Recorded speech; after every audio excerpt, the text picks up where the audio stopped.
అందరికీ ముందుగా సంక్రాంతి శుభాకాంక్షలు. నిన్న మార్నింగ్ 5కి లేచి భోగి మంటలు వేసుకున్నాం. ఇంటి ముందర ముగ్గులు వేసుకొని తర్వాత మా పెద్ద వదిన వాళ్ళ ఇంట్లో గోదాదేవి కళ్యాణం చేపిస్తుంటే అక్కడికి వెళ్ళాము.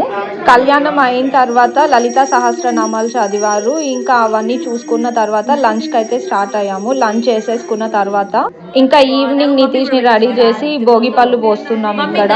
ఇంకా అత్తమ్మ వాళ్ళు వదిన వాళ్ళు అందరూ ఉన్నారు. ఇంకా అందరూ కలిసి భోగి పళ్ళు అయితే పోస్తున్నాము.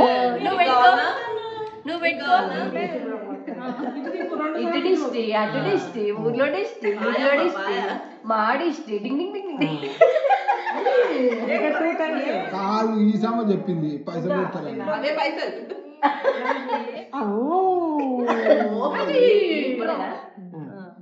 కుడి ఎడమ కుడి ఎడమ ఎడమ